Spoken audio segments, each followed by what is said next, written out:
Second में देख लें मालूम इनकी एप्लीकेशन अभी P50 पे नहीं उसमें मेरा मेरा ये कहना मतलब आरए में अगर टेम्परेरी परमिट देने का प्रोविजन नहीं है 87(1)(c स्पेसिफिक 58(1) का प्रोविजन है टेम्परेरी पर्टिकुलर टेम्परेरी पीरियड के लिए।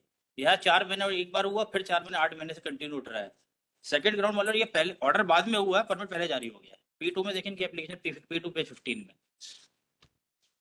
ऑर्डर कब हुआ है? ये मेरी P3 ऑब्जेक्शन है, स्पेसिफिक ऑब्जेक्शन मैंने लिया था नियर अबाउट 10 ऑब्जेक्शंस। एक सेकंड सर, ये परमिट कब है सर? ये P4 पे 90 नहीं क्लियर हो जाएगा उसमें मालूम जो नोट शीट। अरे यार मेरे भाई ध्यान तो रखो, सेपरेट ऑर्डर नहीं हुआ क्या?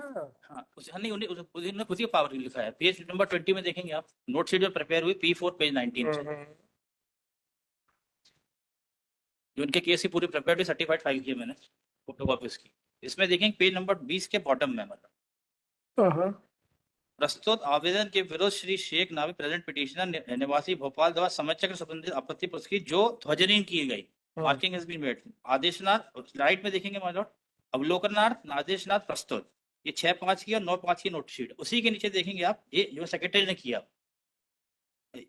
आपत्ति समझकर संबंधित आपत्ति या अनुज्ञा विद्वान आज जन सुविधा को दृष्टिकोण रखते हुए आज आप पत्र जारी करें। आपत्ति का निराकरण 12/6 को करेंगे बात। ये कैसे सर? ये पहले परमिट जारी हो गया और फिर अब आपत्ति का निराकरण करेंगे। अब ये ऑर्डर पेश कर रहे हैं 8 जुलाई का कि आपने आपत्ति का निराकरण कर दिया। इसमें ये कैसे हो सकता है? 3 तारीख को ऑर्डर पास किया, डिटेल ऑर्डर जो अगली पिटीशन है उसमें ऑर्डर लगा हुआ है। भाई साहब ये बताइए। नहीं 8 जुलाई को। 1 मिनट कॉपी नहीं लगी। मतलब 2 मिनट आपको जस्ट अ मिनट सर। मान लो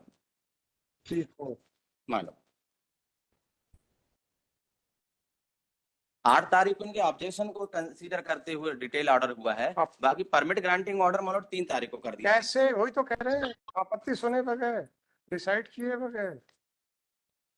पोस्ट डिसीजनल हियरिंग की क्या वैल्यू है? बिकॉज दुबे जी, मान लो let us come to the legal issue.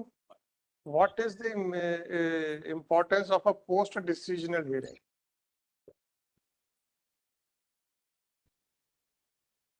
How that can be done? मैं आई रिक्वेस्ट मान लो मैं नहीं, पहले 12/6 को जो मैं नहीं सर, आपने कहा है परमिट जारी कर दिया, फिर इनकी आपत्तियों के ऊपर बाद में डिसाइड किया गया है। मैंने आपकी किसी बात पे क्वेश्चन मार्क लगाए बगैर क्वेश्चन उठाया है कि पोस्ट डिसीजनल हियरिंग की क्या वैल्यू। बस इतना सा बता दो, नेचुरल जस्टिस का वायलेशन नहीं होगा क्या?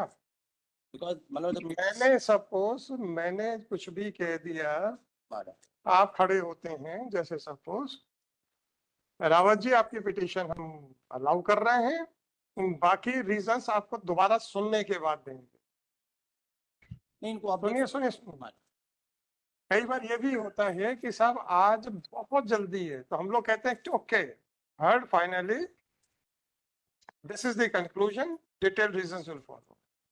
अब उसमें हियरिंग नहीं होती है, तो हम ये कहें okay relief granted and now objections will be heard at a later stage. Post decisional hearing की क्या वैल्यू है, बस इतने आंसर दीजिए। मतलब मैं रिक्वेस्ट मानूं, ये 12/6 को ऑर्डर हुआ है। इनके पास 3/6 को कोई भी ऑब्जेक्शन के इनको कोई परमिट नहीं था। माय रिस्पेक्ट टू सबमिशन खारिज कर दो ना 2 लाइन का, कौन मना कर? परमिट ग्रांटिंग ऑर्डर किया था 3 तारीख। कैसे? तो आप आपत्ति खारिज करके करो ना, और फिर इनको अवसर भी दिया।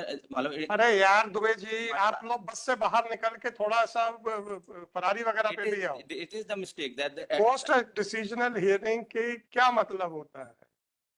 डिसीजन ले लिया, 15 दिन के बाद आपकी आपत्तियां सुनेंगे, इसकी क्या वैल्यू, इतना बताओ। Because one of the authority is taking the charge. अरे यार दुबे जी, अब आप चलो ठीक है, बट मालूम मैं केवल इनका जो बात का ऑर्डर वो देख लें। मालूम नहीं देखेंगे सर, 8/7 का उसमें इन्होंने बोला है मतलब only observation made by the authority. My respective submission is that one. I have submitted along with the reply मालूम। मैं काइंडली भी सी मालूम इनका जो ऑर्डर हुआ है वो देखना थोड़ा सा। प्रकरण का संक्षिप्त स्वरूप इस प्रकार है।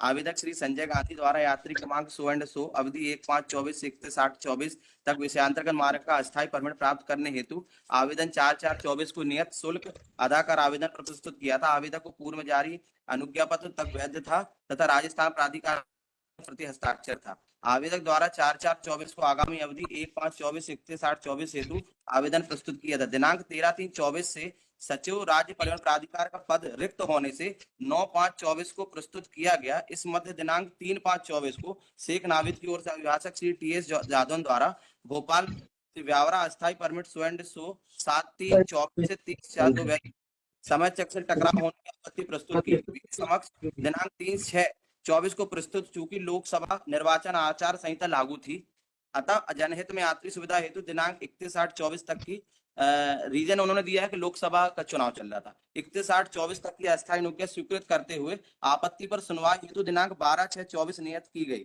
प्रकरण दिनांक 13/6/24 को श्रवण किया गया तथा लिखित तर्क हेतु 20/6/24 तक का समय नियत किया गया।